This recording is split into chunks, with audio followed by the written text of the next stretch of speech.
poderoso, o nosso Salvador Jesus Cristo, que o teu povo que se reúne no teu nome diz: cada um, eis-me aqui, Pai, para receber o Senhor. Primeiramente, pedimos perdão pelos nossos pecados e erros e falhas. Pedimos perdão por todas as vezes que, por algum motivo, seja ele qual for, nos desviamos, mesmo que ligeiramente, do caminho santo do Senhor. Pai, o teu povo está pedindo desculpa nessa manhã abençoada, com a crença, com a convicção de que o Senhor é o Deus misericordioso que perdoa todo pecado que é cometido e arrependido. Ó Pai, o Senhor não leva em consideração. Obrigado, Senhor, pela tua misericórdia, em nome de Jesus. E uma vez limpo do pecado, podemos nos dirigir ao Senhor e dizer: obrigado, Senhor. Obrigado, Pai, por todas as vezes. A maior de todas é que o Senhor nos criou e nos chamou. Ó Pai, eis-nos aqui para receber do Senhor. Já recebemos a tua salvação, estamos recebendo da sua santificação, que assim seja. Ora, meu irmão, minha irmã, agradecendo ao nosso Deus e Pai por tantas misericórdias, pois Ele é bom, 1000 vezes, 1 milhão de vezes, eternamente bom.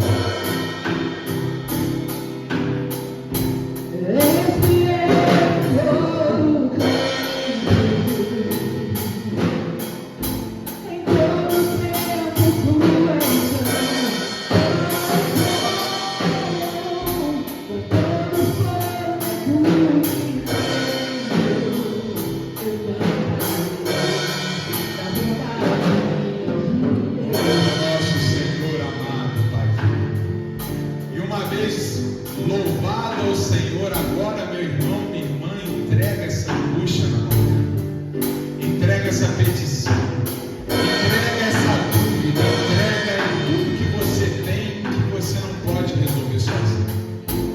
Peça capacitação para fazer a tua parte e entrega todo o resto nas mãos do nosso Senhor. Oh, meu irmão, minha irmã, Ele já disse: quem bater na porta, a porta será aberta. Então bata, meu irmão. Não retenha a tua mão, não retenha a tua língua, não retenha o teu pensamento. Não fique tímido, não fique com vergonha. Não. Deus já falou, Ele é teu Pai. E como Pai, Ele não quer te dar nada menos do que o melhor. Mesmo nós que somos maus nesse mundo, sabemos dar coisas boas quando os nossos filhos pedem, e dirá do nosso Deus e Pai, que é 100% bom. Quem é aquele que vai, se o filho pedir um peixe, vai dar para ele um escorpião? E se pedir um pão, vai dar uma pedra? Quanto mais o nosso Deus tem reservado para nós. Então creia, meu irmão e minha irmã, apresenta esse pedido para o nosso Deus e Pai, e Ele vai fazer. Creia, meu irmão, essa é a tua parte. É a convicção, o firme fundamento que é a nossa fé, de que as coisas que nós não vemos, elas são realidade, pois nós sabemos que o nosso Deus é bom, o tempo todo é bom, e Ele olha por nós, em nome de Jesus. Esse é o todo tempo.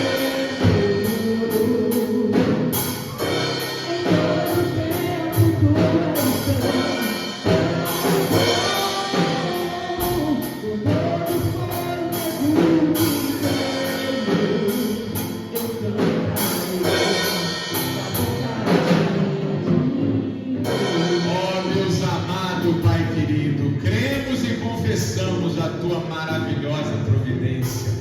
Oh, meu Deus, sabemos que o Senhor é fiel e por isso nós estamos aqui. E diga após mim: Senhor meu Deus, Senhor meu Deus, eu creio, eu confesso e eu recebo, em nome de Jesus. Aquela salva de palmas para o nosso Deus maravilhoso. Glórias e glórias e glórias. A paz. Pode se sentar, povo santo. Como é bom estar na casa de Deus. Oh, glória. Oh, que dia maravilhoso. Hoje, o último domingo do mês de novembro. Amém? Oh, já vencendo aí uma etapa. Meu irmão, eu já até anotei no meu esboço, mas para não esquecer, já vou abrir com um recado. dando certo aí, irmão? Amém. Irmão, presta muita atenção no que eu vou falar, hein? Não pode errar isso não. O propósito do azeite entregue com aquela, lembra? Para a gente ungir o nosso ministério, lembra disso? Tem que encerrar essa semana, amém? O meu já está só um pouquinho. Se chegou no dia 30, não encerrou, despeja no ministério que Deus ali vai colocar no teu coração, amém? Mas tem que terminar no dia 30, tá bom? Amém? Tem propósito que a gente tá aqui, ó, vai. Tem propósito que ele tem que ter início, meio e fim, tá? Esse tem que ter fim, tá bom? Em nome de Jesus, dezembro é um São Paulo, amém? Glória a Deus. Então vamos lá, vou falar de novo ainda no final, se eu lembrar, né? Porque eu não posso esquecer de jeito nenhum. Anota aí, se é esquecido, anota. A Mariana tem uns 1000 alarmes no celular, que é para não esquecer de nada. Ela foi embora, não está aqui, mas estou entregando ela. Mas se for necessário, coloca um alarmezinho no seu celular no dia 30, encerrar a campanha, amém? Pode errar não. Meus irmãos, vamos lá com muito temor e amor para esse versículo maravilhoso, Mateus capítulo 22, verso 37. Ele vai guiar a nossa palavra hoje. Prepare-se, tem muita coisa. Nós vamos agora passear, vamos começar no Novo Testamento e ver o exemplo no Antigo. Mateus 22, 37.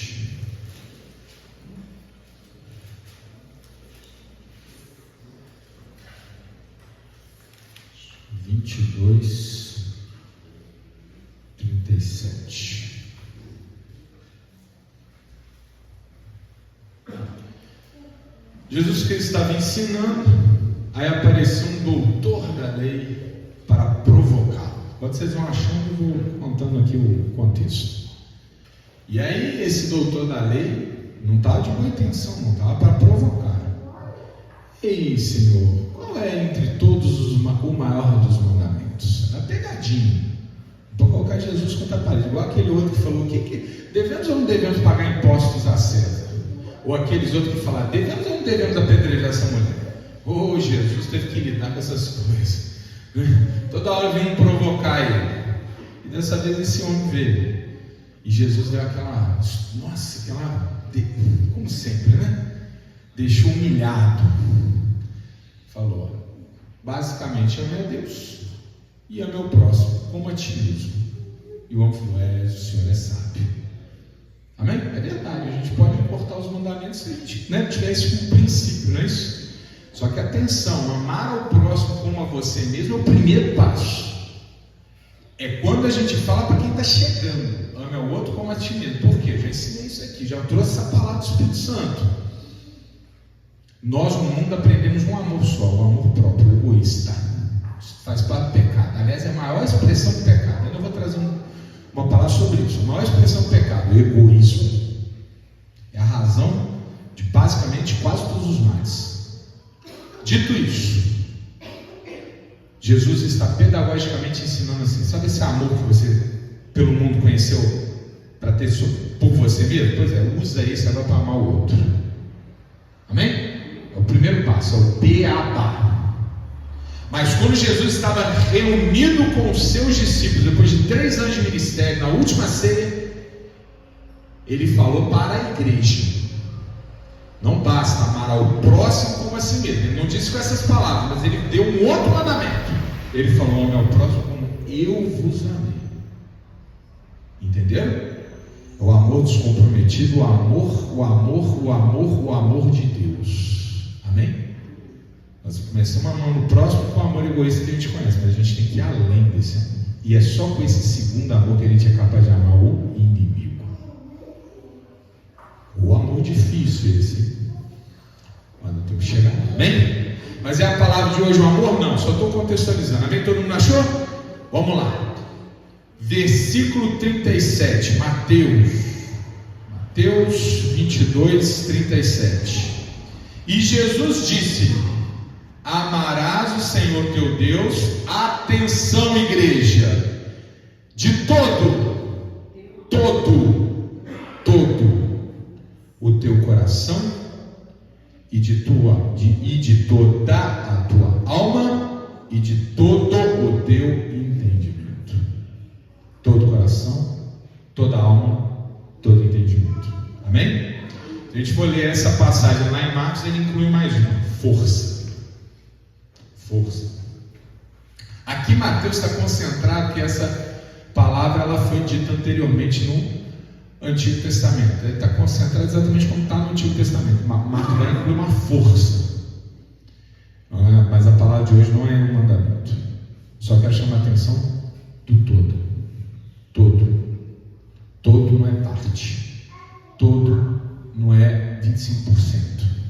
Todo não é 50%. Todo não é 98%. Todo é tudo. Amém?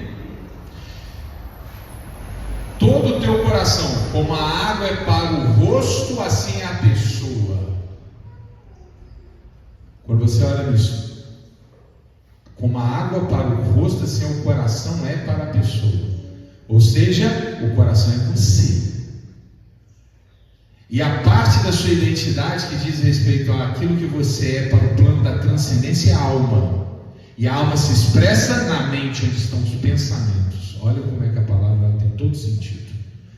Ama pensando, que afeta a sua alma e te torna verdadeiramente uma pessoa temente a Deus. Amém? Mas volto a dizer, nós não estamos aqui falando hoje sobre o mandamento do amor. Eu estou falando sobre o todo. Todo não é parte. Pastor, eu amo Deus porque eu venho no culto, eu oro todo dia, eu leio a Bíblia, mas eu vejo novela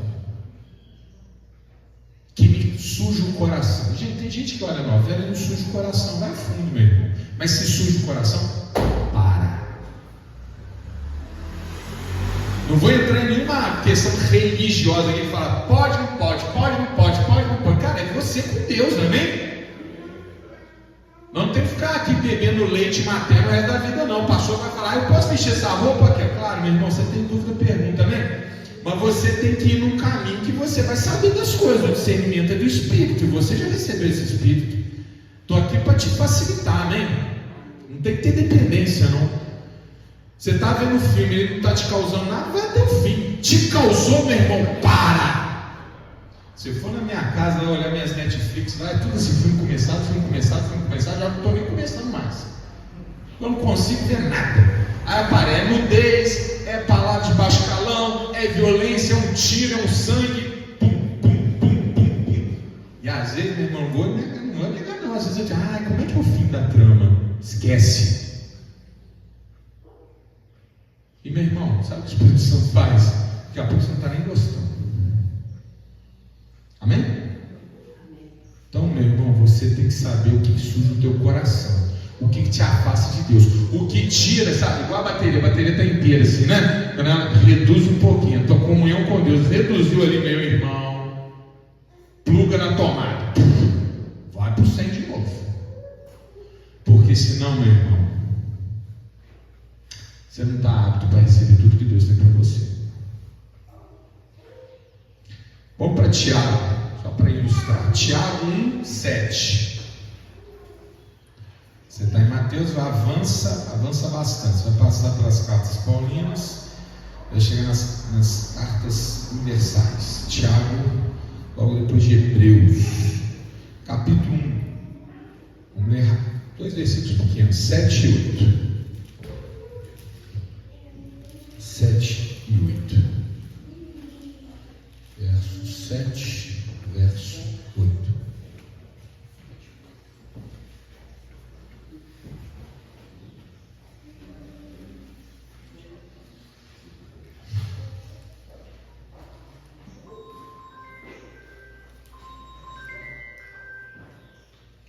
Tiago,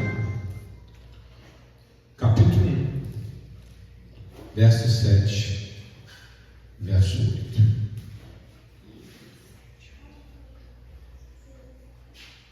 Amém? Não pense tal homem que receberá do Senhor alguma coisa. O homem de coração dobre é inconstante em todos os teus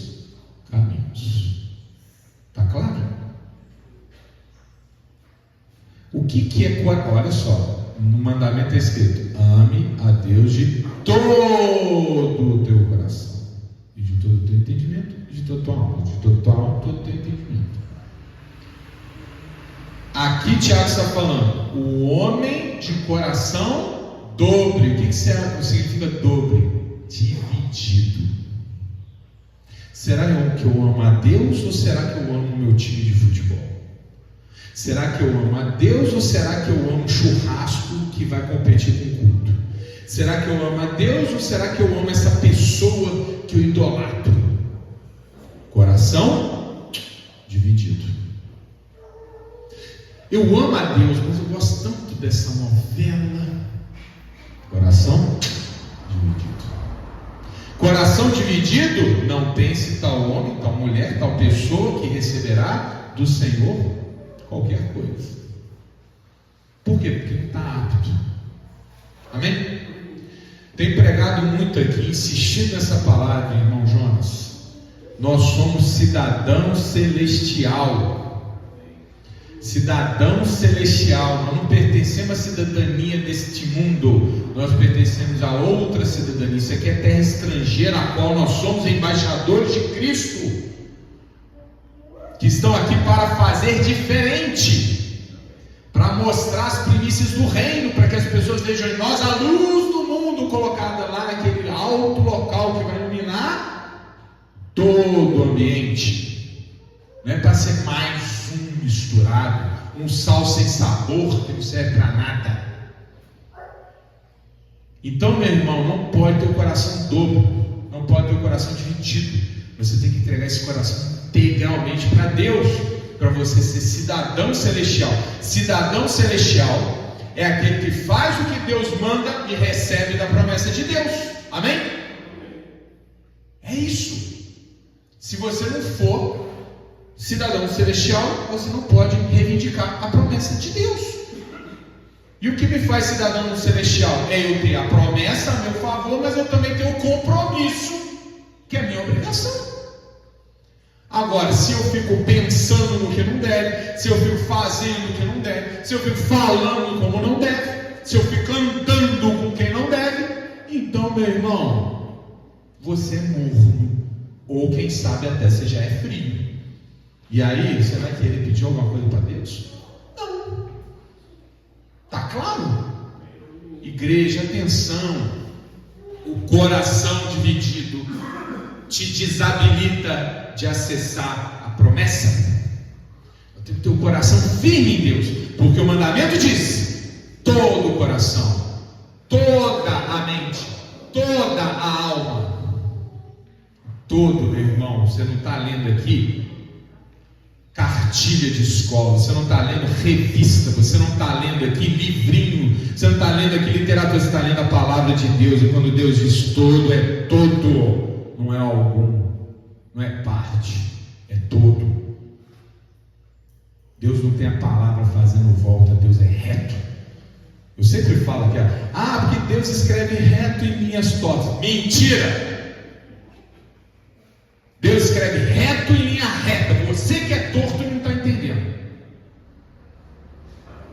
Está claro? E agora eu vou trazer 2 exemplos históricos, meus irmãos, para vocês verem o que a divisão acaba ocasionando na vida do sujeito. Às vezes ele até avança, às vezes ele vai até um ponto bacana, mas, meu irmão, uma hora cai. Se não for convicto, se não for 100%, se não for todo, uma hora cai. Vamos olhar para esses exemplos? Agora nós vamos lá para o Antigo Testamento. Eu vou dar 2 exemplos. Um aqui eu vou encurtar, vou contar parte da história para a gente ganhar tempo. Outro nós vamos ler a história dele todinho. Vamos lá, vamos começar falando do reinado de Joás. 2 Reis, capítulo 12, verso 2. Reis, livro histórico. Tem o 1º Reis, o 2º Reis. Os livros dos reis contam a história de Judá e de Israel. Ou seja, a época que o reino já estava dividido.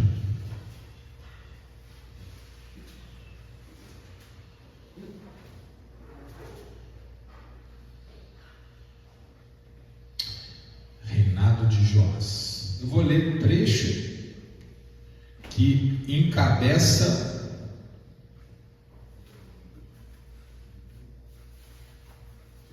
a mensagem e já nos mostra o que vem pela frente. Todo mundo? 2 Reis 12, 2. Devemos começar no versículo 2 Reis, capítulo 12, verso 2. Amém? Então vamos lá. 12, 2. E fez Joás o que era reto aos olhos do Senhor, todos os dias em que o sacerdote Joiada o dirigia. Tão somente os altos se não tiraram, porque ainda o povo sacrificava e queimava incenso nos altos. Amém? Estão comigo? Vamos lá. Quem é Joás? Joás é um rei de, olha só, um rei de Judá, que governava de Jerusalém. Amém? Capital. Joás chega ao poder depois de uma trama, não cabe aqui contar, para não esticar, e é fato que ele acaba sendo coroado quando ele era criança, ele tinha 7 anos. E como a gente sabe o que aconteceu no Brasil, por exemplo, Dom Pedro II, quando foi coroado, ele era criança, então ele não podia governar, né? 6 anos de idade, né? Imagina o governo de alguém de 6 anos de idade, né? Dia do sorvete, né? Dia da bala. Agora está proibido professor da nota baixa, né? Não pode, né? Não tem maturidade. Então sempre quando alguém criança assume, e geralmente assume pela falta dos pais e tal, você tem um tutor que o acompanha, né? Até ele atingir a maioridade, até ele ter condição de governar. E quem o acompanhou nesses primeiros anos de governo era um homem muito sério, era um sacerdote do Senhor, chamado Joiada. Até ele ajudou a que Joás chegasse ao poder. Amém? E era um homem íntegro, um homem bom, que vai tutelar o rei de maneira que ele segue pelos caminhos retos do Senhor. Ele foi um bom rei, um rei temente, durante boa parte do percurso do seu reino. Até que o Joiada morre, e aí que a gente não está contando a história do Joás, então não vou aqui aprofundar, mas aí ele dá uma desviada. Ele desvia, se afasta de Deus, e olha que ele foi um homem que, por exemplo, reformou o templo do Senhor. Amém? Ele ajudou a fortalecer o culto a Deus, mas lá pelas tantas ele se desvia. Meu irmão, minha irmã, geralmente o problema ele tem um momento de nascer e um momento de aparecer. É por isso que a gente tem que vigiar perpetuamente contra o pecado, porque uma coisa que parece inocente, que não é nada perigosa, pode estar abrindo uma porta, meu irmão, que daqui a pouco você não vai ter força para fechar. Por isso é a eterna vigilância, por isso o todo, o 100%. Não pode ter nenhuma frechinha. Olha aqui, tenta imaginar aqui comigo o exemplo. Eu estou aqui, certo? Vamos imaginar que esse aqui é o caminho reto. Eu começo a andar para cá. Aí eu me atento e falo, não, eu estou andando errado. Dá tempo de voltar? Dá, não dá? Olha aqui, ó. É só um passinho, não é?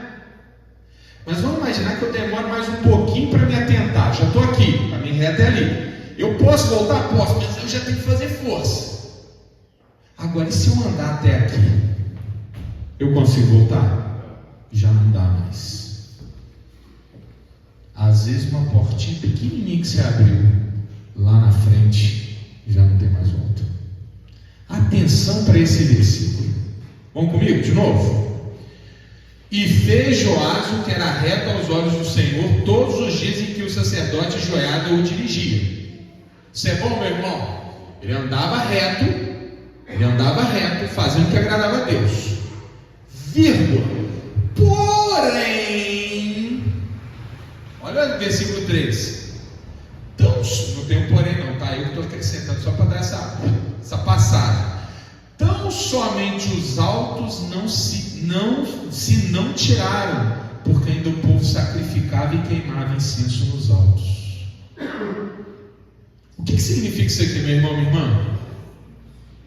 Eu vou trazer a versão NTLH, porque eu acho que ela deixa claro o que está falando aqui. Olha para mim, você não está na Bíblia de você desse jeito não, tá? Vou ler uma outra versão, nova tradução da linguagem de hoje. Olha só como está escrito. Durante toda a sua vida, Joás fez o que agradava a Deus.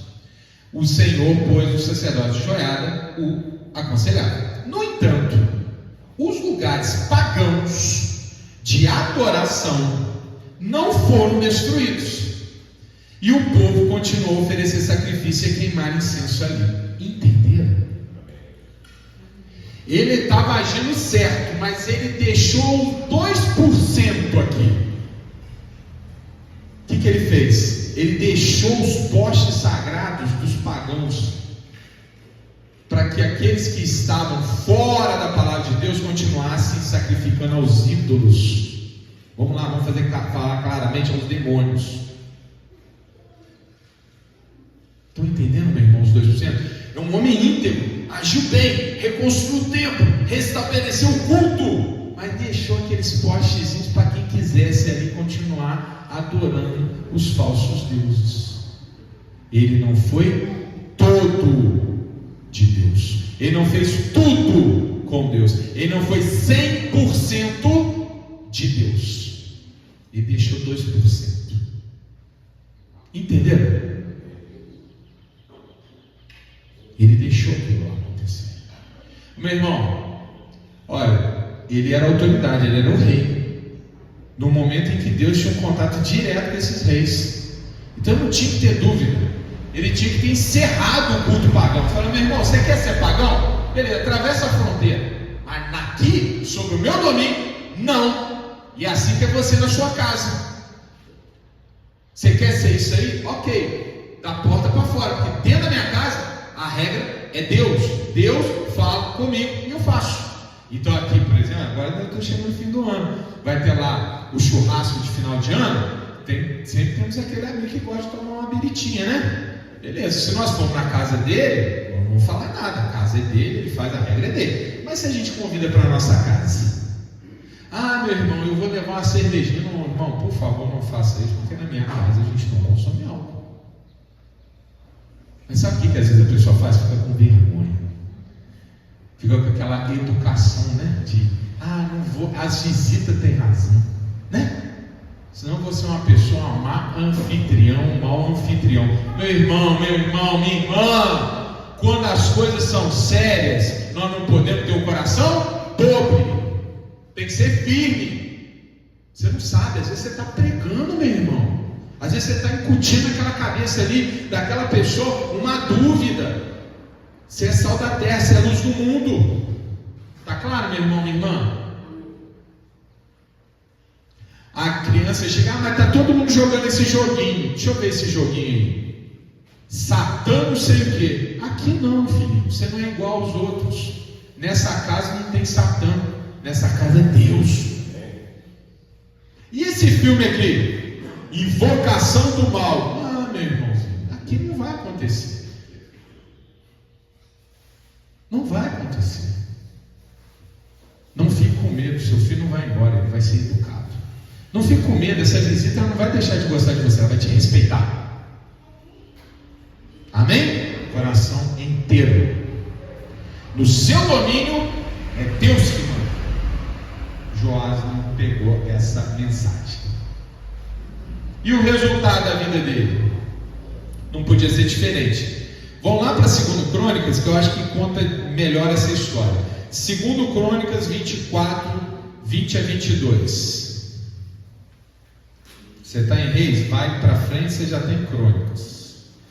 Acho 2 Crônicas, capítulo 24, versículo 20 a 22.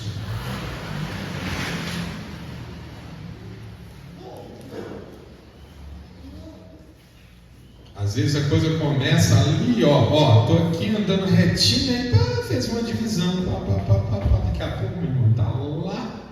Você queria chegar Você queria chegar em Belo Horizonte, daqui a pouco você está batendo lá em Tóquio. Não tem volta mais. Está comigo? Olha o que acontece. 24, 20 a 22. E o Espírito de Deus revestiu a Zacarias, filho do sacerdote Joiada, ao qual se pôs em pé acima do povo e lhes disse: assim diz Deus, porque transgredis os mandamentos do Senhor? Portanto não prosperareis, porque deixastes o Senhor, também Ele vos deixará. Pausa rapidamente. Zacarias é o sacerdote que sucede Joiada, era filho dele, amém? Joiada já tinha morrido, Zacarias vira sacerdote e vai fazer uma profecia, já alertando, que aqui eu estou encurtando a história, tá? Porque Joiada já tinha se desviado, falou: ó, vai vir coisa ruim aí. 21. E eles conspiraram contra ele e o apedrejaram com pedra por mandado do rei no pátio da casa do Senhor. Meu irmão, vocês estão entendendo o que está escrito aqui? O filho do homem que ajudou Joás a chegar no poder foi seu tutor. O filho desse homem que fez tanto bem para o Joás vai trazer uma mensagem de Deus no pátio do templo que o Joás tinha acabado de reconstruir. Só que a mensagem o rei não gostou. Aí sabe o que o rei fez? Falou: povo, apedreja. Matou o filho do tutor que tanto bem fez para ele. A falta de respeito, a falta de consideração, e pior, no pátio do templo. Por quê? Porque ele estava profetizando, falando a palavra de Deus. Estão entendendo, meu irmão? Começa deixando um postezinho ali. Daqui a pouco já está matando o filho do tutor, cometendo homicídio na porta do templo. É assim que acontece, meu irmão. Ele tinha 7 anos no início, né? Agora já é um homem adulto, desviado. Tem volta? Isso aqui é a expressão que ele já estava totalmente corrompido. Porque uma pessoa sã, meu irmão, podia até não ser cristão, podia até não estar na palavra de Deus. Só uma pessoa ser sensata ia falar: não, pelo menos o cara é filho do homem que me criou, que me ajudou. Prende ele, não matar. Não devia nem prender, na verdade. Você não gostou, vai, ignora. Olha como ele está entendendo a palavra de Deus, não deixa dúvida, é para mostrar que o cara já estava carcomido mesmo. E aí, resultado 22. Assim o rei Joás não se lembrou da beneficência que Joiada, pai de Zacarias, que lhe fizera, porém matou-lhe o filho, o qual morrendo disse: o Senhor o verá e o requererá. Ou seja, vai vir problema. E fato, o epílogo dessa história: o Joás ele sofre, ele é assassinado por uma conspiração de seus oficiais. Amém? Final da história de Joás: é deposto e morto. Entendendo? Entendendo? Aqui eu cortei a história. Só pegamos 2 versículos. Agora nós vamos ler um segundo exemplo. Agora nós vamos ler integral. Tá bom? Estão comigo? Para ver que não é coincidência. Vocês vão ver que a simetria da história. Comigo, agora nós vamos falar da história de outro rei, o rei Uzias. Dependendo da tua versão, pode aparecer aí como Azarias. 2 Reis, capítulo 15, verso 3. Volta lá para o 2 Reis.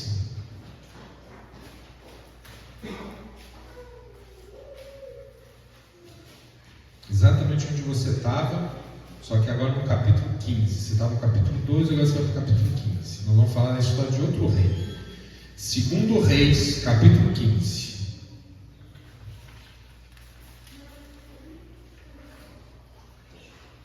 Vamos começar no verso 3.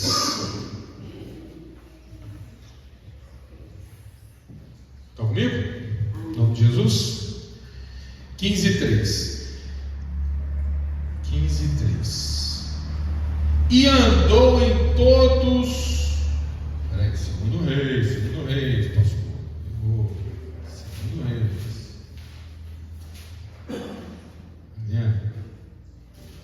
Segundo. Vamos lá. Versículo 3. E fez quem? O rei Uzias, tá? Novo rei. o que era reto aos olhos do Senhor, conforme tudo que fizera Amazias seu pai. Tão somente, ao porém, vírgula, porém, tão somente, os altos se não tiraram, porque ainda o povo sacrificava e queimava incenso nos altos. A mesma bobagem do outro. É por isso que ele tem a Bíblia. É para a gente ler, aprender e não fazer o que é errado. Ele já tinha um exemplo do rei anterior ali. Tinha que 2 gerações de distância entre eles. E ele cometeu o mesmo erro.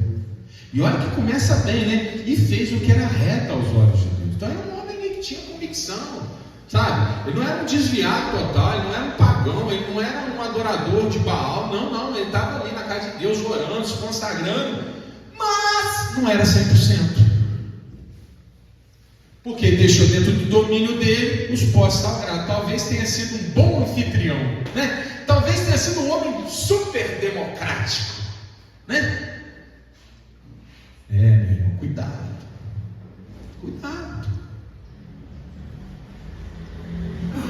Os maus costumes corrompem, mesmo as boas intenções. Entenderam? Meu domínio não chará.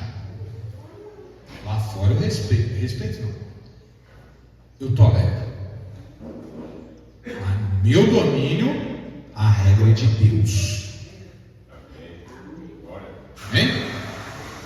Estou pregando aqui que a gente tem que ser intolerante com as outras religiões? Não, mas dentro da nossa casa não vai ter paganismo, porque é o meu domínio. Aqui é um rei, o rei é o domínio dele. Então ele tinha que ter derrubado os postos sagrados. Você quer adorar Baal? Vai para fora, vai para outro lugar. Aqui não, porque eu sou 100%. Vamos ler a história dele então? Vocês vão ver que é um dos reis de Judá mais prósperos. O cara era bom no campo de batalha, era engenheiro, era planejador, era um mega administrador. Tinha tudo para dar certo, mas não derrubou os postes. Vamos lá, isso vai cobrar uma sentença. 4, agora nós vamos ler toda a história dele, tá bom? Amém? Estão comigo? Em nome de Jesus. E tão somente os altos não tiraram, porque ainda o povo sacrificava e queimava incenso dos altos. E o Senhor feriu o rei e ficou leproso até o dia de sua morte, e habitou numa casa separada. Porém Jotão, filho do rei, tinha o cargo da casa, julgando o povo da terra. Olha o fim dele. Agora vamos ver entre o início e o fim o que acontece? Vai comigo, 2 Crônicas 26, 1.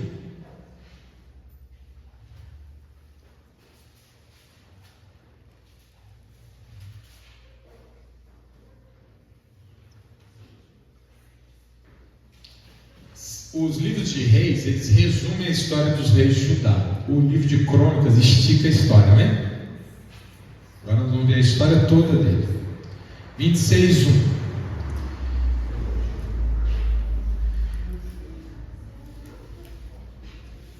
Estão comigo? Vamos lá. Então todo o povo tomou Uzias, que era da idade de 16 anos, e o fez rei em lugar de seu pai Amazias. Vimos essa história no anterior. Este edificou a Elate e a restituiu a Judá, depois que o rei adormeceu com seus pais. Era Uzias da idade de 16 anos quando começou a reinar, e 55 anos reinou em Jerusalém, e era o nome de sua mãe Jacolia, de Jerusalém. Então olha, governou bastante tempo, né? 4. E fez o que era reto aos olhos do Senhor, conforme tudo o que fizera Amazias seu pai. Porque deu-se a buscar a Deus nos dias de Zacarias, entendido nas visões de Deus, e nos dias em que buscou o Senhor, Deus o fez prosperar. Amém?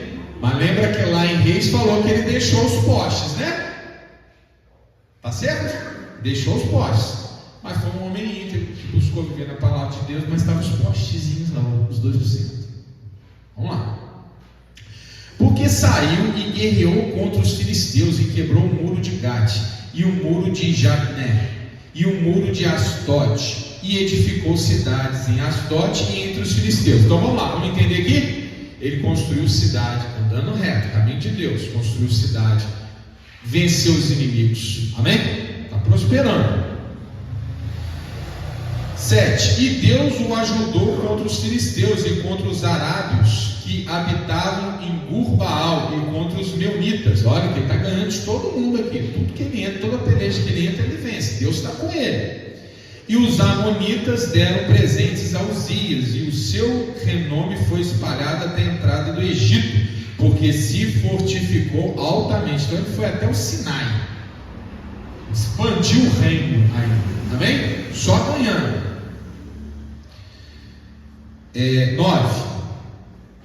Também Uzias edificou torres em Jerusalém, a porta da esquina e a porta do vale, e os ângulos, e as fortificou. Então ele melhorou ainda Jerusalém, fez obras públicas em Jerusalém.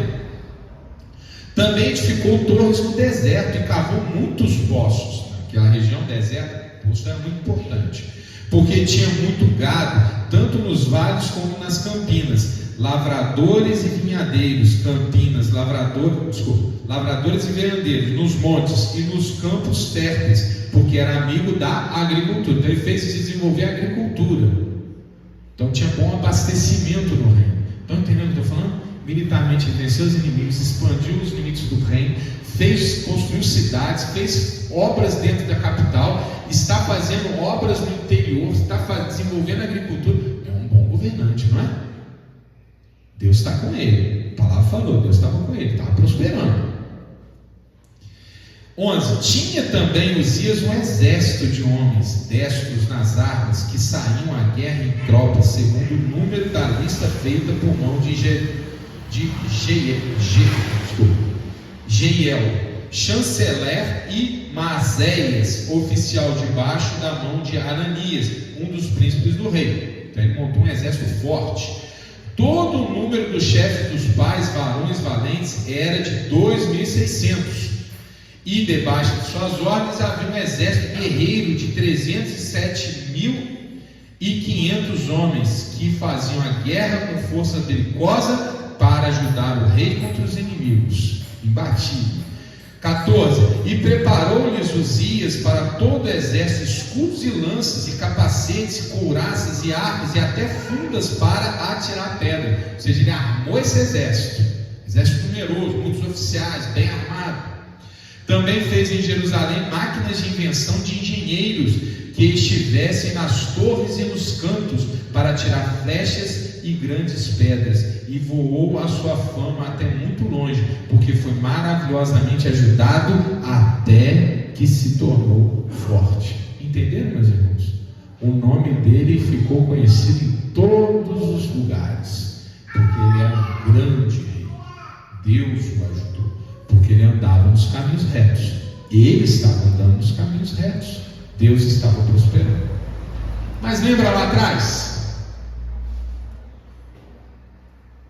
quando ele assumiu, ele manteve os postes sagrados, não foi? Tinha um negocinho aqui. O coração dele não era todo de Deus. E no momento, meu irmão, presta atenção, o pecado parece inofensivo, parece que não vai dar em nada, tua vida está dando tudo certo, tudo correndo bem, Deus está te abençoando, você acha que você está 100%.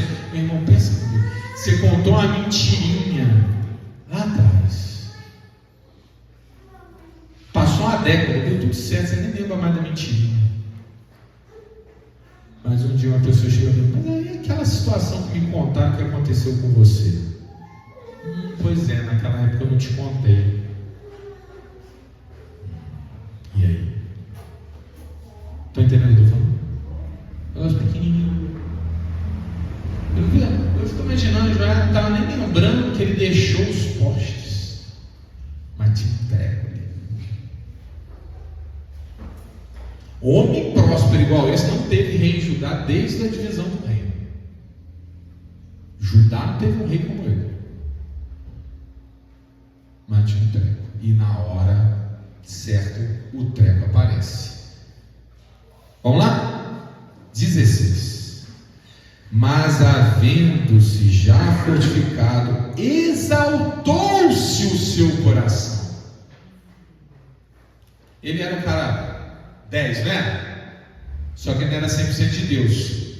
Então, se ele não era 100% de Deus, o que aconteceu com ele? A soberba o tomou. Talvez ele tenha esquecido que Deus tinha feito e achou que era tudo dele. Oh, meu irmão, me ora para mim. Deus precisa estar dando sua hora. Às vezes você está orando por prosperidade e a prosperidade não chega. Sabe por quê? Porque Deus quer o teu coração. Ele não quer que você seja rico, Ele quer que você seja salvo. Amém? Então, seja fiel no pouco, e aí você está habilitado para ter muito. Amém? Esse homem não estava habilitado para ter muito, porque quando ele chegou no auge, ele se tornou soberbo, e a soberba precede a queda. Porém, o sacerdote Azarias entrou após ele. Ainda não acabei. Exaltou-se o seu coração até se corromper. Olha só, a soberba veio e corrompeu ele, e transgrediu contra o Senhor seu Deus, porque entrou no templo do Senhor para queimar incenso no altar do incenso.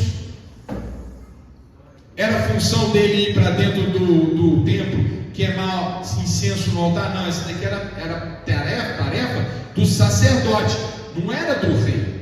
Mas ele achou que ele era tão bom, mas tão bom, que ele podia ir lá e queimar um incenso. Parece uma coisa boba. Não, é a regra de Deus. Antes Deus falou: existe o papel do rei, existe o papel do sacerdote. Ok? Você é 100% de Deus, então você entendeu a regra. Você não vai romper com a regra, você não vai se soberber, porque você sabe que Deus está acima de você. Mas você é de Deus, mas tem 2% ali no pote, né? Uma hora esse 2% aparece no lugar errado. E do mesmo jeito que ele pôde transgredir ali, ele achou que podia transgredir aqui, porque afinal eu sou o rei. Então ele entrou no templo e falou: vou queimar o incenso. Deus disse que não era essa a função do rei, era do sacerdote. Estão entendendo o que eu estou falando, meu irmão? Tem que ser 100%. E aí?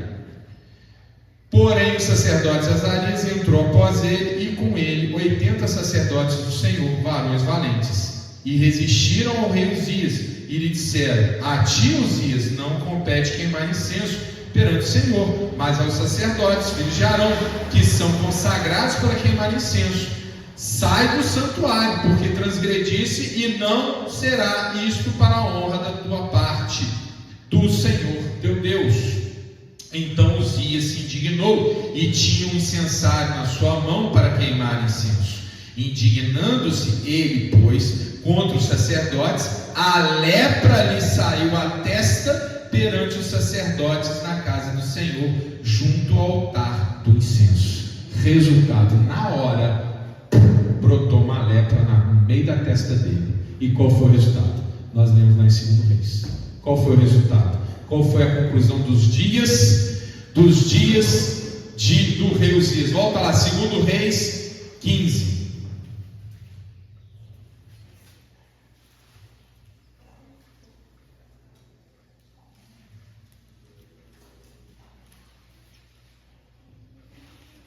Vamos ler de novo. 3. Olha como é que 2 Reis vincula as duas coisas. Está entendendo? 2 Reis está vinculando, para você ver por que aquilo aconteceu com ele. Vamos lá? Vamos ler até antes. 2. Vamos ler o 2, 3, 4. Tinha 16 anos quando começou a reinar, e 52 anos reinou em Jerusalém. E era o nome de sua mãe Jacolia, de Jerusalém. E fez o que era reto aos olhos do Senhor, conforme tudo o que fizera Amazias seu pai. Tão somente os altos se não tiraram, porque ainda o povo sacrificava e queimava incenso nos altos. E o Senhor feriu o rei. Está vendo? Porque olha a condição. O que foi qual que foi o motivo raiz do problema lá fora? Foi porque ele queimou incenso? Não, foi porque ele não era 100%. O incenso foi resultado dele não ser 100%. porque se ele fosse 100%, ele temia a Deus e ele fazia o que Deus mandava. Então ele não ia no templo queimar incenso, mas como desde o início ele tinha 2% ali, em algum momento isso cobra a fatura. Em algum momento você vai fazer a bobagem, ou aquela bobagem que você fez vai vir cobrar o teu resultado. Está claro, meu irmão? E a palavra termina assim: tão somente os altos se não tiraram. 5. E o Senhor feriu o rei e ficou leproso até o dia da sua morte. Amém? Entenderam?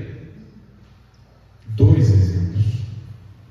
Amarás o Senhor teu Deus de toda a tua alma, de toda a tua mente, de todo o teu coração.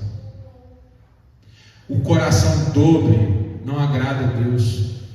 A pessoa de coração dobre não vai ganhar nada. Em algum momento o problema vai acontecer. O primeiro rei andou certinho, só deixou os postes.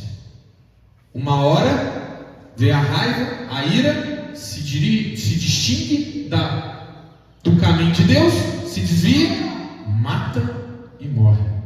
O outro deixa os postes, anda reto, prospera, mas na hora, lá na frente, na hora que não devia, queimou o incenso no lugar errado, levou uma lepra e morreu. Eu acho fantástico que, como que em 2 Reis não conta nada daquela história que está em Crônicas e sintetiza para dar clareza aonde foi o erro do rei. Não está claro aqui? E olha que é um rei que era para ser falado no 2 Reis. Olha quantas coisas que Crônicas está contando. E aqui em 2 Reis, o autor sagrado faz o seguinte: meu irmão, tudo aquilo que ele fez não valeu nada. Por quê? Porque não era 100% de Deus. E o fim de quem não é 100% de Deus é esse aqui. Vamos terminar com Salmo 121.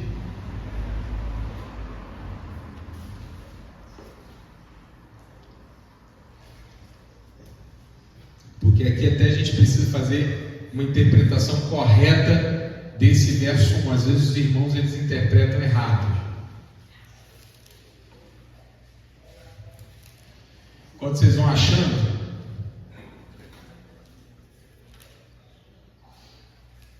olha como é que a palavra de Deus chama o lugar onde era praticado o paganismo: altos. Vocês prestaram atenção nisso? Tão somente os altos se não tiraram. Altos. Como que era praticado o paganismo? Fazia-se postes sagrados nos lugares altos, nos altos das colinas. Tá certo? Isso é uma prática pagã que às vezes até se alastra por várias religiões. Você vê que você chega num lugar assim, você tem uma igreja num lugar alto, assim, que é para chamar atenção, você bota lá um Cristo Redentor no lugar alto, né? Da onde que vem essa prática? Vem lá de trás, da prática pagã. Eles colocavam postes em lugares altos, por quê? Porque onde você passa, você viu o poste. E aí você fazia a sua reza para aquela coisa onde você estivesse. Lugares altos, amém? É isso que eles não derrubaram. Nenhum dos 2 reis não derrubaram, deixaram lá. Vida que segue, deixa para lá. Uma hora esses postes vieram e trouxeram maldição. Então olha para dentro da sua casa. Você tem algum poste dentro da sua casa? Olha se você tem algum poste dentro do seu coração.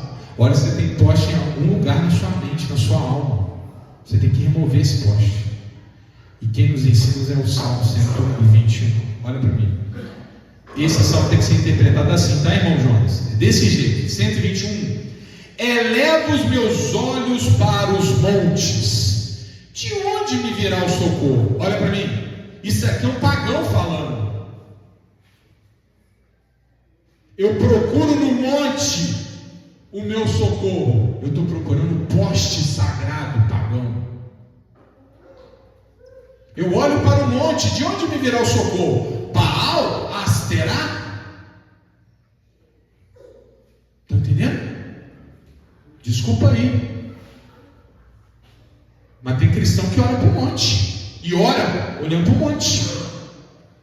monte, onde tem imagem, onde tem coisas esculpidas, levantadas. Isso não agrada a Deus, meu irmão. Olha o que o salmista vem e corrige. O meu socorro vem do Senhor que fez o céu e a terra.